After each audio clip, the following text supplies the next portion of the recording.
A very happy evening, friends. In today's session, 8th standard English, we are going to revise, which we have already learned few days back, active and passive voice sentences in simple present. நிகழ்காலத்துல இருக்கக்கூடிய active voice sentences, passive voice எப்படி மாற்றணும்ன்றத நம்ம பார்த்து தெரிஞ்சிருந்தோம். அதை நம்ம மீண்டும் இன்னொரு முறை தெரிஞ்சுக்கலாம். We solve lot more sentences by converting it into passive voice. வினை சொல், செயல்பாட்டு வினை சொல். In active voice, how will my sentence be? என்னுடைய sentence ஆனது, அதாவது வாக்கியமானது செய்வினை சொல். அது எப்படி இருக்கும்? இதெல்லாம் சப்ஜெக்ட் இருக்கும். பிறகு verb ஆனது கொடுக்கப்பட்டிருக்கும். லாஸ்டா ஆப்ஜெக்ட் ஆனது எழுதப்பட்டிருக்கும். சப்ஜெக்ட்னா யாரு? செயலை செய்யக்கூடிய நபரை நாம் சப்ஜெக்ட் என்று கூறுவோம். One who does the action. One who performs the action.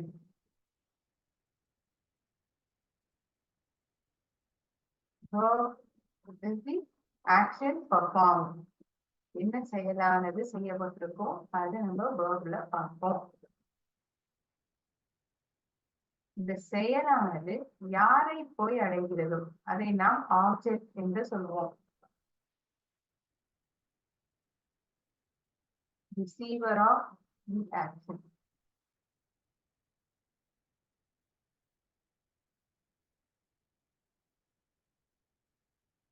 In active voice, importance is given to the subject who performs the action.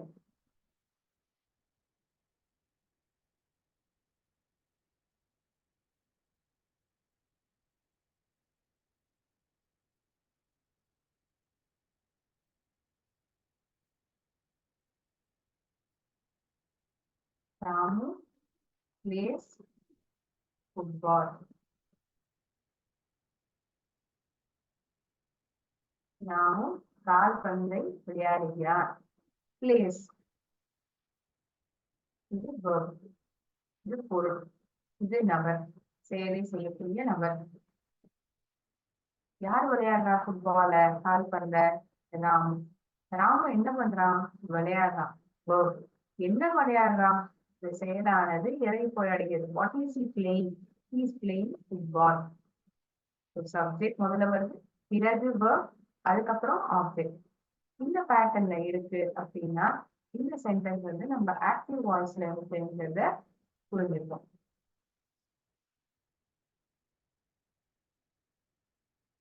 இந்த வாக்கியத்தை நம்ம பாசிவ் வாய்ஸ்க்கு மாற்றணும்னா நம்ம 5 ஸ்டெப்ஸ் ஃபாலோ பண்ணணும். 5 ஸ்டெப்ஸ் ஃபாலோ பண்ணணும்.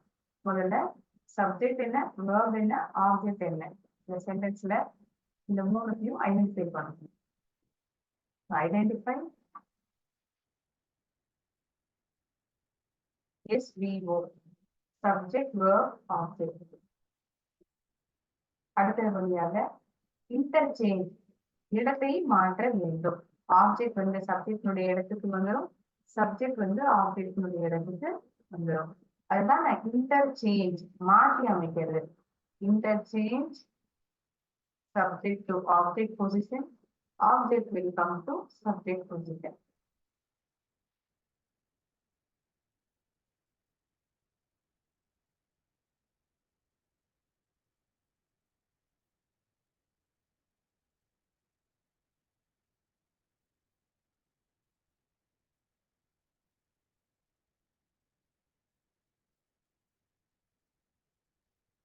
First step, second step, third step. We add the helping verb. இந்த object வந்து சப்ஜெக்டோட இடத்துக்கு வந்துருமா, அதை பின்தொடர்ந்து ஹெல்பிங் verb சேர்க்கப்படும். ஹெல்பிங் verb சேர்த்தாச்சுன்னா அடுத்தபடியாக மெயின் verb மாற்றணும் இல்லையா? Past participle form of the verb அதை நம்ம மாற்றி எழுதுவோம்.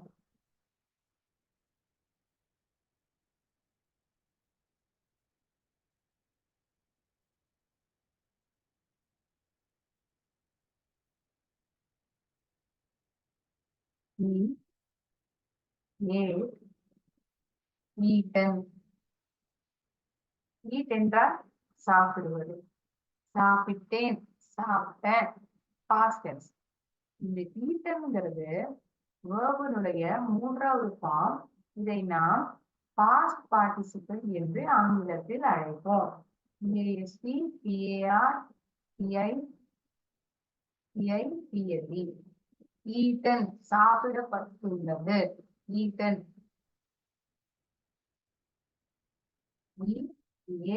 ஈட்டன். பார்ப்பது.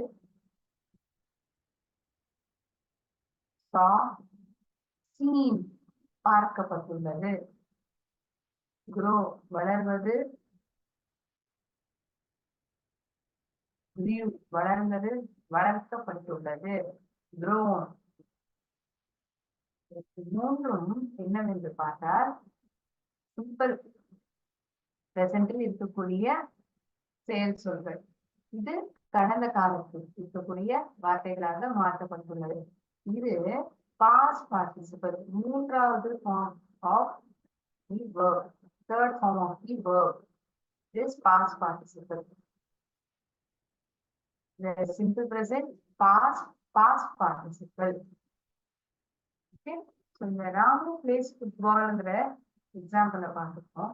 முதல்ல சப்ஜெக்ட் வேர்ப் ஆப்ஜெக்ட் என்னங்கிறத ஐடென்டிஃபை பண்ணிட்டோம். அடுத்தபடியாக இன்டர்சேஞ்ச் பண்ணணும். சப்ஜெக்ட் வந்து ஆப்ஜெக்டினுடைய இடத்துக்கும், ஆப்ஜெக்ட் வந்து சப்ஜெக்டினுடைய இடத்துக்கும் வந்துடும். இப்போ ஃபுட்பால் முதல்ல எழுதணுமா? எழுதிடுவோம். ஆப்ஜெக்ட் வந்து சப்ஜெக்டினுடைய இடத்துக்கும் வந்துட்டு, சப்ஜெக்ட் வந்து ஆப்ஜெக்டினுடைய இடத்துக்கு போயிடணும் இல்லையா? இப்போ கடைசியா எழுதிடுவோம். ஒரு நபரினுடைய பெயர் ப்ராப்பர் நவுன், அதனால் கேபிட்டல் லெட்டரில் நாம் எழுத வேண்டும். இது வாக்கியத்தின் முதல் வார்த்தை முதல் எழுத்தானது கேபிட்டல் லெட்டரில் இருக்க வேண்டும். அதனால் இங்கு எஃப் ஆனது கேபிட்டல் லெட்டரில் எழுதப்பட்டுள்ளது. ஃபுட்பால். அடுத்தபடியாக நம்ம என்ன சொன்னோம்? First subject verb object. அடுத்ததா சப்ஜெக்ட் வந்து ஆப்ஜெக்டோட இடத்துக்கும், ஆப்ஜெக்ட் சப்ஜெக்டோட இடத்துக்கும் மாற்றி அமைக்கணும். இதை பண்ணிட்டோம். இப்போ ஹெல்பிங் வேர்ப் சேர்க்கணும். இஸ். இந்த ஹெல்பிங் வேர்ப் இஸ் ஆர் வாக்கியத்துல, அதாவது செய்வினை சொல்ல என்ன காலத்துல எழுதப்பட்டிருக்கோ அதுக்கு தகுந்தவாறு துணை செயல் சொல்லானது பாசிவ் வாய்ஸில் உபயோகிக்கப்படும். இஸ், ஆர், were, being இது போன்ற வார்த்தைகள் அனைத்தும் ஹெல்பிங் வேர்பாக நாம் பாசிவ் வாய்ஸில் சேர்ப்போம். Is, played. ஹெல்பிங் வேர்ப் சேர்த்துட்டோம். Third step. Fourth step past participle form of the verb. பிளேங்கிறது தான் வேர்ப், விளையாடுறது. பாஸ்ட் டென்ஸ்லயுமே, அதாவது கடந்த காலத்திலயுமே பிளேடுன்னு தான் சொல்லுவோம். பாஸ்ட் பார்ட்டிசிபிள் ஃபார்ம்லயுமே இதுல எந்த விதமான மாற்றமும் இருக்காது. அதே வார்த்தையை தான் நாம் பயன்படுத்துவோம். Play, play. Again in past participle it is played. Football is played Ramu. Football is played Ramu. இது கரெக்டான அர்த்தத்தை கொடுக்குமா? கிடையாது. இந்த ஒன்னையும் ஒண்ணு பாக்கி இருக்கு. என்னது? Add with the preposition by before the subject. இந்த சப்ஜெக்ட் ஆன ராமுக்கு முன்பாக, ராமுக்கு முன்னாடி பைங்கிற preposition சேர்த்துக்கணும். This active to passive voice transformation for a simple present sentence. சாதாரண நிகழ்காலத்தில் இருக்கக்கூடிய வாக்கியத்தை நம்ம செய்பாட்டு வினை சொல்லாக மாற்றும் பொழுது எப்படி எழுதப்படுகிறது என்பதை நாம் இப்பொழுது பார்த்தோம். அதாவது நம்ம இந்த 5 ஸ்டெப்பை ஃபாலோ பண்ணிட்டோம்னா இதுல இருந்து சுலபமா ஆக்டிவ்ல இருந்து பாசிவ் வாய்ஸ் மாற்ற முடியும். முதல்ல சப்ஜெக்ட் வேர்ப் ஆப்ஜெக்ட் எழுதுறத ஐடென்டிஃபை பண்ணணும். Subject verb object. ஆப்ஜெக்டினுடைய இடத்துல ஆப்ஜெக்ட் வந்து சப்ஜெக்டினுடைய இடத்துக்கும், சப்ஜெக்ட் ஆப்ஜெக்டினுடைய இடத்துக்கும் மாற்றி எழுதப்படுது. ஹெல்பிங் வேர்ப் ஆனது சேர்க்கப்படுது. இங்கே இஸ்ங்கிற வார்த்தையை சேர்த்துருக்கோம். அடுத்தபடியாக வேர்ப், மெயின் வேர்பினுடைய மெயின் வேர்பில் மாற்றங்கள் ஏற்படுகிறது. இந்த சாதாரண நிகழ்காலத்தில் இந்த வார்த்தையான play, Ramu plays, I play football சொல்லுவோம். நான் கால்பந்து விளையாடுறேன். இதுவே மூன்றாவது நபர் ஒரு நபரினுடைய பெயர் ஆனது எழுதப்பட்டுள்ளது என்றால் அந்த வேர்புடன் நாம் எஸ் சேர்த்துப்போம். கரெக்டா? So Ramu plays football. Here the word plays, it tells us that the verb is in simple present tense. இந்த verb ஆனது, இந்த செயல் சொல்லானது சாதாரண நிகழ்காலத்தில் இருப்பதாக நமக்கு தெரிவிக்கிறது. இதை நாம் கடந்த காலத்திற்கு மாற்ற வேண்டும். அதாவது பாஸ்ட் பார்ட்டிசிபிள் ஃபார்ம். இந்த இடத்துல பிளேடும் பாஸ்ட் டென்ஸ்ல உபயோகிப்போம். பாஸ்ட் பார்ட்டிசிபிள் ஆகுமே இதே வார்த்தையாகவே ரீட்டைன் ஆகிறது. Football is played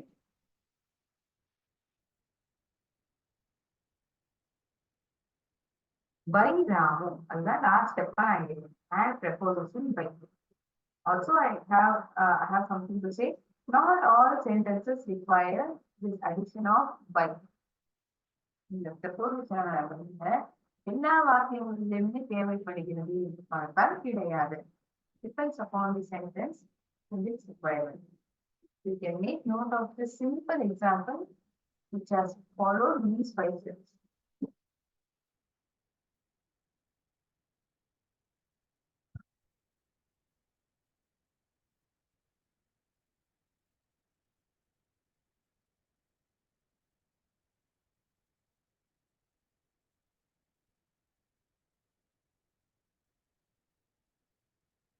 நான் உங்களிடம் பார்த்துக் கொள்கிறேன்.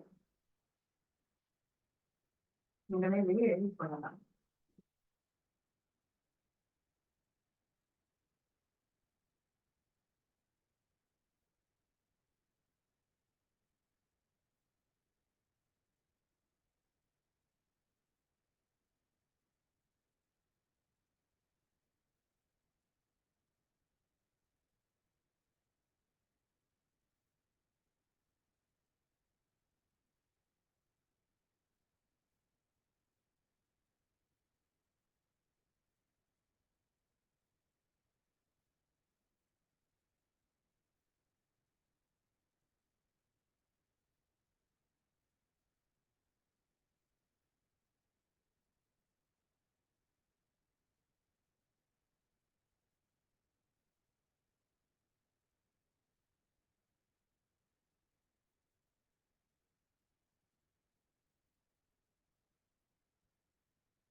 இங்கு ஒரு நபருடைய பெயரே எழுதப்பட்டுள்ளது. அதாவது சப்ஜெக்டினுடைய இடத்தில் நபருடைய பெயரே எழுதப்பட்டிருக்கிறது.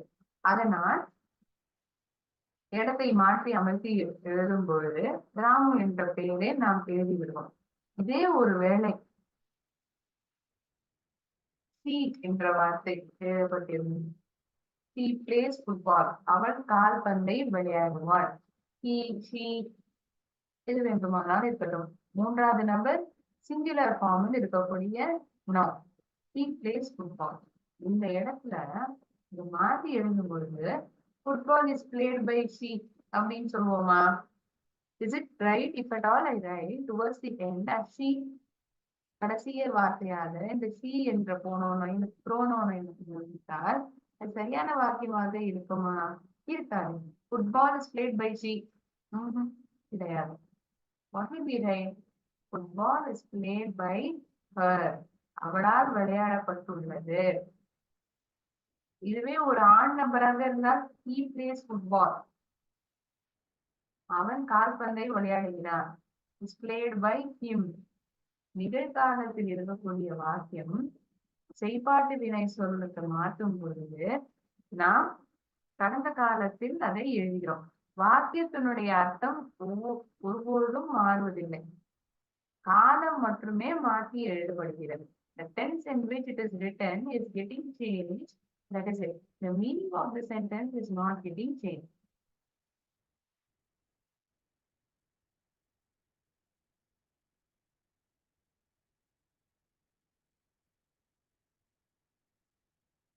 இதே போன்று இன்னொரு வாக்கியத்தை நான் எழுதுகிறேன். உங்களால் கண்டுபிடிக்க முடியுதா என்று நாம் பார்ப்போம்.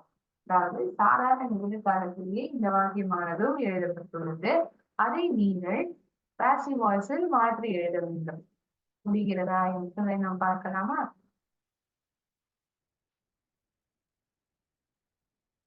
ஏவினா ஆக்டிவ் வாய்ஸ், செய்வினை சொல்.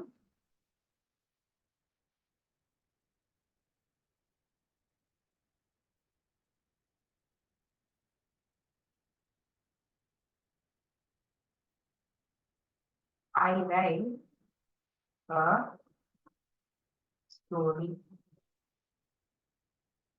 இதே sentence he writes a story.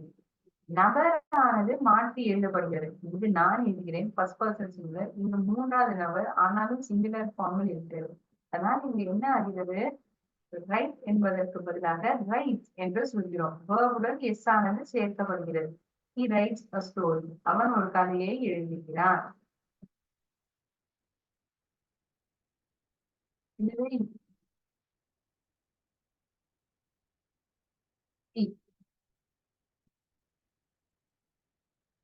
he writes a story.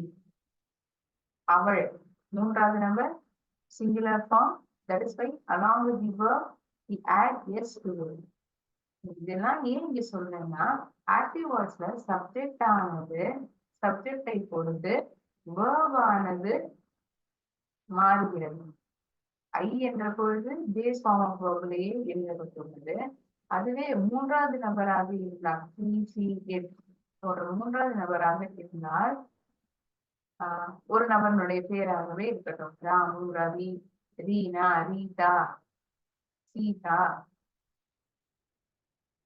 இந்த வாக்கியத்தை நாம் செயற்பாட்டு வினை சொல்லாக மாற்றும் பொழுது எப்படி எழுதப்பட்டிருக்கும்? முதலில் சப்ஜெக்ட் வேர்ப் ஆப்ஜெக்ட் என்பதை கண்டுபிடிக்க வேண்டும். Subject verb object.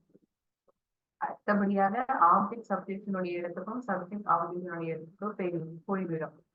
ஸ்டோரி ஒரு கதையானது. ஐ என்ற வார்த்தை ஆப்ஜெக்டினுடைய இடத்துக்கு செல்லும் பொழுது ஸ்டோரி ரிட்டன் பை ஐ அப்படின்னு சொல்ல மாட்டோம். ரிட்டன் பை மீ, என்னால் எழுதப்பட்டுள்ளது.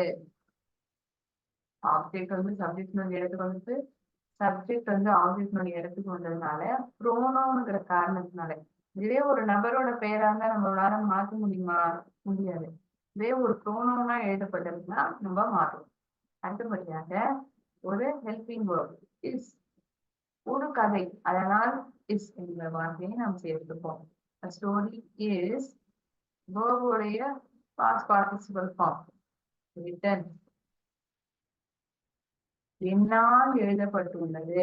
By me.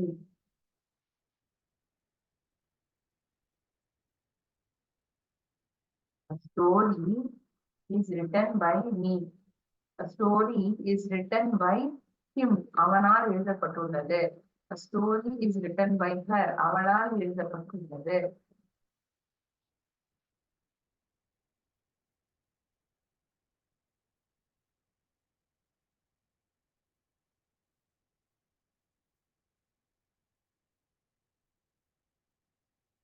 Hope you are able to identify how the subject, when it comes to object position, the pronoun is getting changed.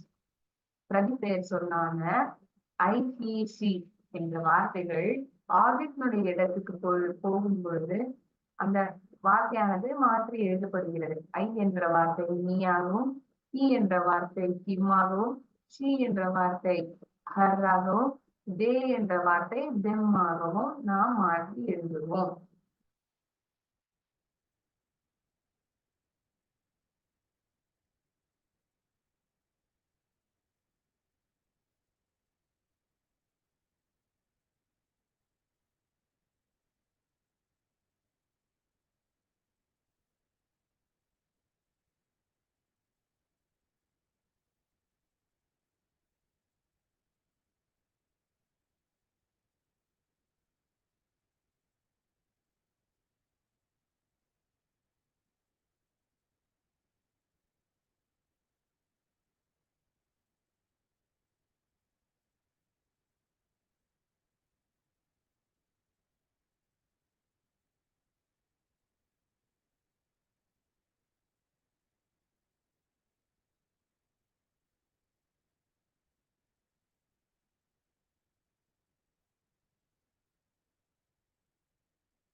Remember the 5 steps which we follow to transform a sentence from active to passive voice.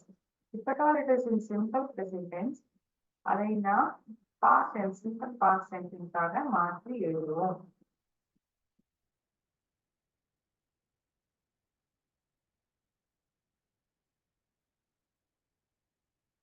We'll watch a small video pertaining to active and passive voice. Then we'll solve quiz. Okay, recording few minutes pause பண்ணிக்கலாம்.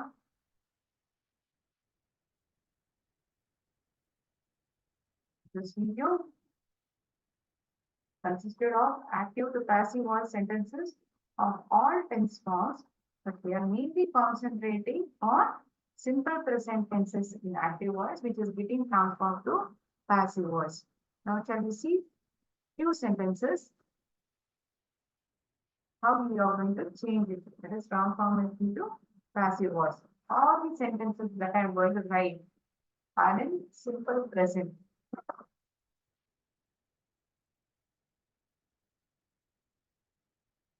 They were first and write questions. First and write the questions to think and let me know the answer. You know the answer, let me know it in by the typing it in the text box, chat box. They wear blue shoes.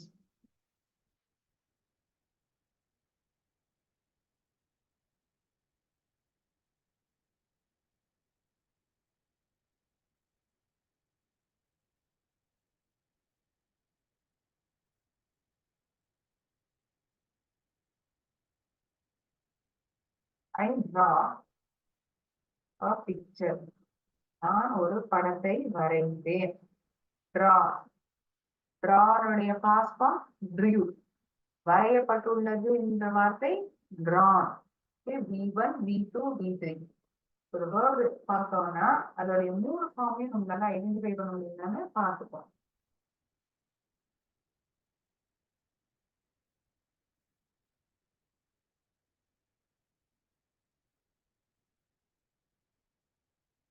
It is a lot of money. அவன் நிறைய பணத்தை செலவழிக்கிறான்.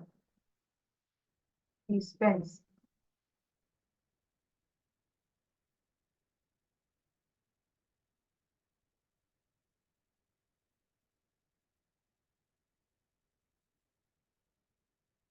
இதெல்லாம் பாசிட்டிவா இருக்கக்கூடிய sentence. நெகட்டிவா இருக்கக்கூடிய sentence ஒண்ணு மாதிரி பார்ப்போமா? அவன் புத்தகத்தையே திறக்க மாட்டான். He doesn't open the book. அவன் புத்தகத்தையே திறக்க மாட்டான். Open இந்த verb வந்து நிகழ்காலத்துல இருக்கு, சாதாரண நிகழ்காலத்துல. திறக்க மாட்டான்ற வார்த்தை மட்டும் இதுக்கு முன்னாடி சேர்க்கப்பட்டது.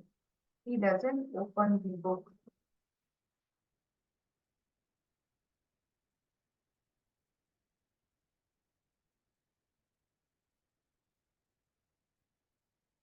So for these 4 sentences, try to transform it into passive voice. These sentences are in active voice.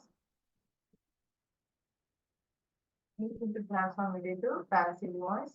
All the sentences are in simple present. நிகழ்காலத்துல சாதாரண நிகழ்காலத்துல அந்த செயல் சொல்லானது எழுதப்பட்டுள்ளது. Wear, draw, spends, open. இங்க டசன்ட் வந்து verb கிடையாது. அது துணை செயல் சொல்லாதல். முக்கிய செயல் சொல்லாத இருக்கக்கூடிய வார்த்தை ஓபன், திறப்பது. ஓபன்ட் இருந்ததுன்னா பாஸ் சொல்லலாம். Just open. இதுவே அவன் புத்தகத்தை தரப்பா அப்படின்னா he opens the book அப்படின்னு சொல்லுவோம். opens along with the verb we would have added yes. இங்க என்ன அது, அவன் புத்தகத்தையே திறக்க மாட்டான். அந்த நேரத்துல நம்ம எஸ் என்ற எழுத்த ஓபனுடன் சேர்த்து கொள்ள மாட்டோம். So first subject verb object எதுங்கிறத ஐடென்டிஃபை பண்ணணும். Shall we do that?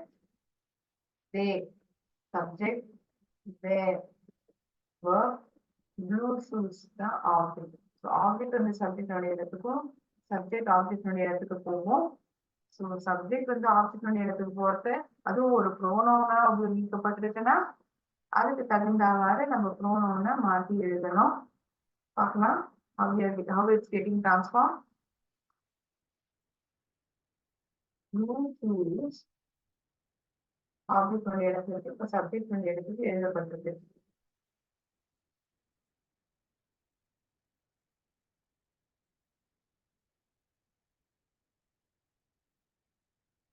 தே என்ற வார்த்தை சப்ஜெக்டினுடைய இடத்தில் இருந்தால் ஆப்ஜெக்டினுடைய இடத்துக்கு அது செல்லும் பொழுது தெம்.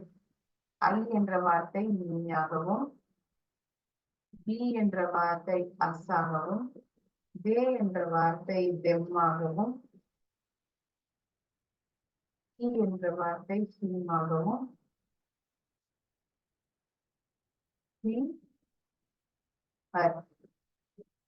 யூவுக்கும் இட்டுக்கும் எந்த விதமான மாற்றமும் இருக்காது. இதே வார்த்தையாகவே அது இருந்துவிடும். When it, although it is in subject position, even if it comes to object base, it doesn't get changed. The word remains the same. வார்த்தையானது அதே வார்த்தையாக இருந்துவிடும். எந்த விதமான மாற்றமும் இருக்காது. ஸோ இந்த எக்ஸாம்பிள் இந்த கொஸ்டின்ல நம்ம பார்க்கறத ப்ளூ ஷூஸ் என்பது ஆப்ஜெக்டுடைய இடத்திற்கு சப்ஜெக்டுடைய இடத்திற்கு வந்து விட்டது. தே என்ற வார்த்தை ஆப்ஜெக்டுடைய இடத்துக்கு வந்த போது என்னவாகிவிடும்? தெம். ப்ளூ ஷூஸ் ஹெல்பிங் ஒரு ஆடணும். ஆறுன்னு நான் சேர்க்கிறேன். ஏன் மேம் ஆர் வரணும்? எல்லா எக்ஸாம்பிளுக்கும் இஸ்ல சேர்த்தோம். ஏன் ஆர் வரும்? ஏன் ஆர் வரும்னா இங்க சப்ஜெக்ட் ஆனது பன்மை வார்த்தையாக இருக்கிறது. அதுக்கு தகுந்தவாறு தானே இப்ப செயல் துணை செயல் சொல்லும் சேர்க்கப்பட வேண்டும். Blue shoes R worn, wear, worn is the past participle. worங்கிறது past tense. wear அணிவது, அணிஞ்ச, wore, அணியப்பட்டது, worn. Blue shoes are worn. Last steps by position are worn by them.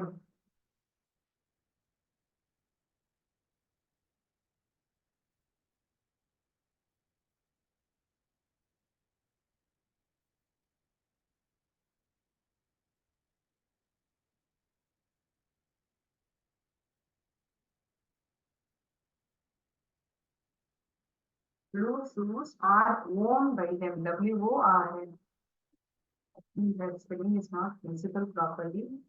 Are worn. W-O-R-N. I draw a picture. நான் ஒரு படத்தை வரைகிறேன். Picture ஒரு படம் என்னால் வரையப்பட்டுள்ளது. அதனால் இங்க ஹெல்பிங் verb ஆனது இஸ் ஆகவே இருந்துவிடும். இங்க ஆர் சேர்த்தவங்க ஏன் இங்க ஆர் சேர்க்கக்கூடாது? சேர்க்கக்கூடாது.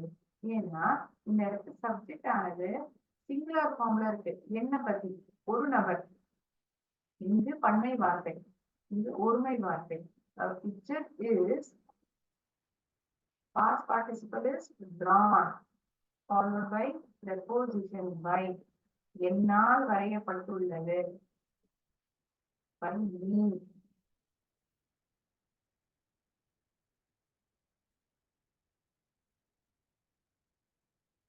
Picture is drawn by me.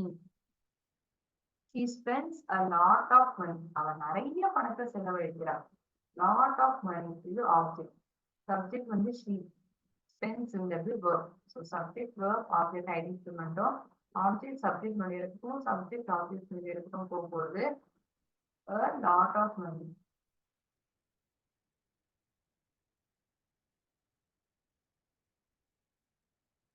என்ற வார்த்தை சப்ஜெக்ட் நொடி இடத்தில் இருக்கிறது. அதுவே ஆப்ஜெக்ட் நொடி இடத்தில் போய்விட்டால் her.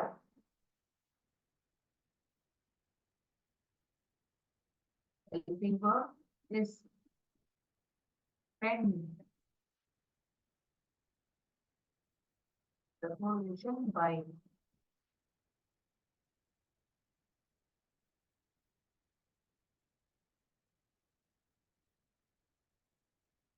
Lot of money is spent by her. A lot of money is spent by her. இந்த மூன்று வார்த்தைகளுமே பாசிட்டிவ் சென்டென்சஸ் இல்லையா? இந்த நாலாவதா இருக்கக்கூடிய சென்டென்ஸ் வந்து நெகட்டிவ் சென்டென்ஸ். பண்ணாது, இல்ல, அந்த மாதிரி இருக்கக்கூடிய வார்த்தையானது இணைக்கப்பட்டுள்ளது. முதல்ல நம்ம சப்ஜெக்ட் verb ஆப்ஜெக்ட் ஐடென்டிஃபை பண்ணணும். he என்ற வார்த்தை சப்ஜெக்ட், ஓபன் என்ற வார்த்தை verb, புத்தகம் என்பது object. So subject verb object identify பண்ணிட்டோம். ஆப்ஜெக்ட் வந்து சப்ஜெக்ட் நுடைய இடத்துக்கும், சப்ஜெக்ட் ஆப்ஜெக்ட் நுடைய இடத்துக்கும் போக வேண்டும். அது ரெண்டாவது ஸ்டெப். அதை பண்ணிடலாமா? Come on, please do along with me. The book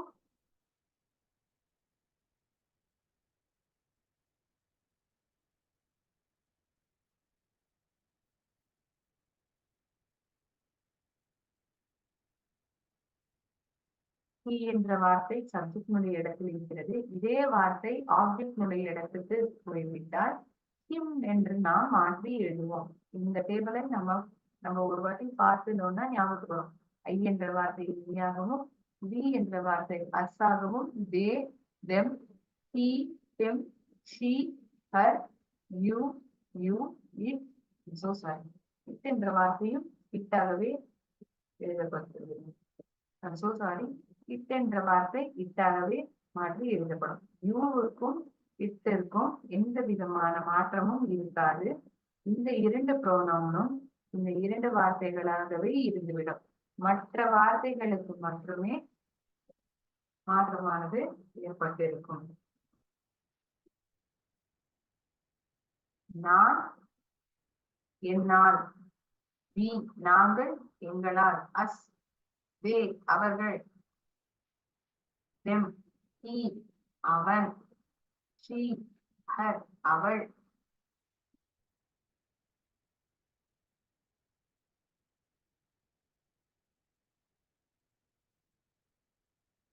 so the book is in object position. It has come to subject place. He is the subject. When it comes to object position, it is written as him. இப்போ நம்ம helping verb கவனிக்கிறோமே, doesn't, isn't, past participle form of open, opened, by என்கின்ற preposition-ஐ நாம் எடுத்துக்கொள்வோம். The book isn't opened by him.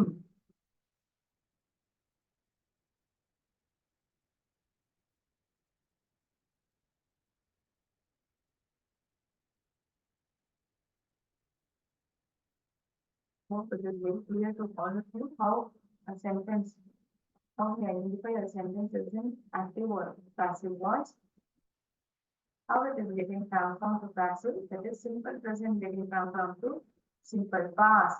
சாதாரண நிகழ்காலத்தில் இருந்து சாதாரண கடந்த காலம் அல்லது இறந்த காலமாக அது மாற்றி எழுதப்படுகிறது. Now we shall solve the quiz. Word war.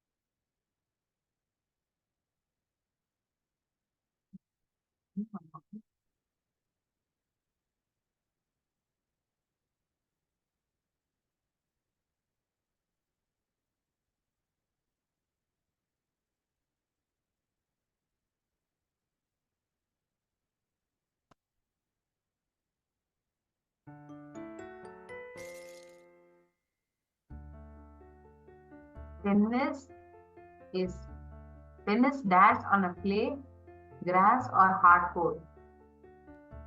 Tennis is played. Is it correct? Yes, it is. In this hospital, small injuries dashed by assistant doctors. Assistant டாக்டரால் சிறு காயங்கள் சிகிச்சை கொடுக்கப்பட்டுள்ளது. சிகிச்சையானது கொடுக்கப்படுகிறது assistant டாக்டர்களால். Assistant doctors, plural form. This way, we don't just use the word treated, are treated.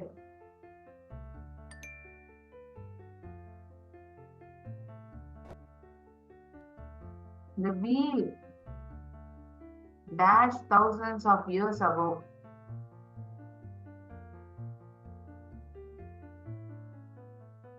B option, right? Yes, the wheel was invented thousands of years ago.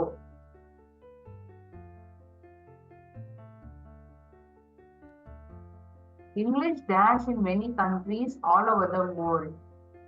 English என்ற பாஷை பல்வேறு நாடுகளில் பேசப்பட்டுள்ளது. is spoken. இப்பவும் பேசப்படுகிற பாஷை தான் ஆங்கிலம், English. அதனால் is spoken in many countries all over the world.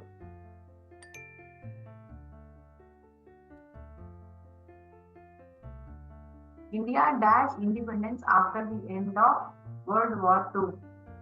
இந்தியாவிற்கு சுதந்திரமானது இரண்டாம் உலக போருக்கு பிறகு கொடுக்கப்பட்டிருந்தது. Was given independence.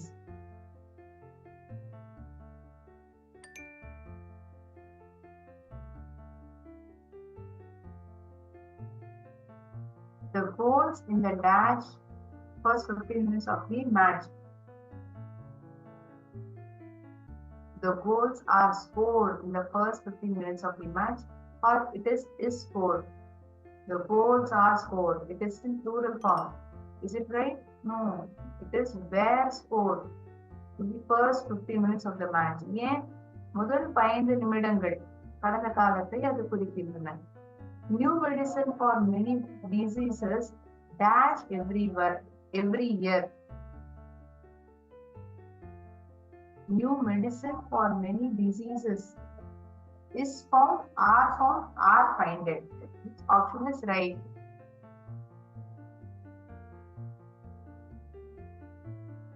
Can you please guess the answer?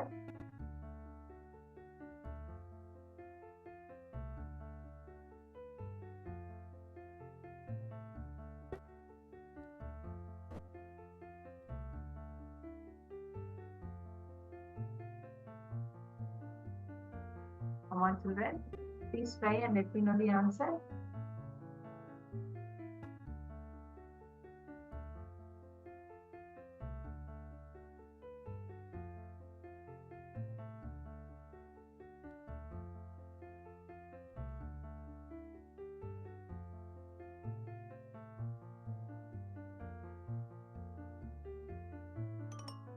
Oh, it is wrong. It is form.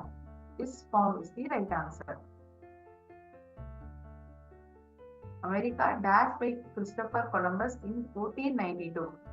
கண்டுபிடிக்கப்பட்டது 1492. இது கடந்த காலத்தை பற்றி பேசுகிறது.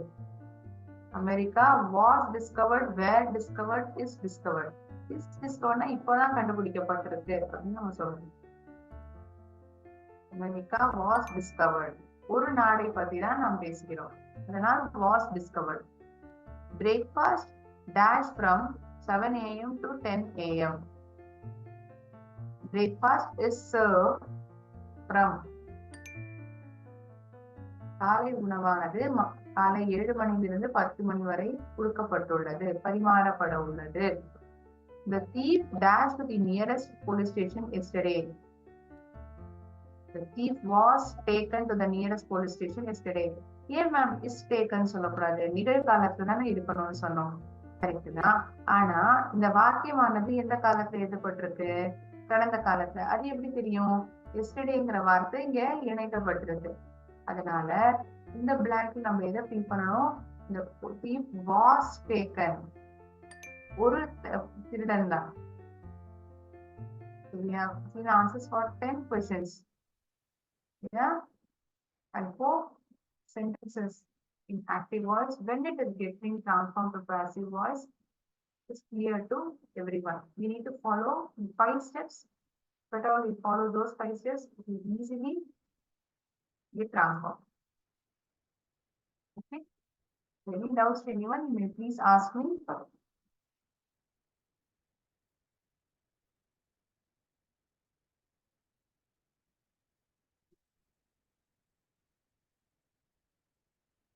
Thinking there are no doubts. Actually, my session here. Thank you, friends. Nandri. Vanakkam.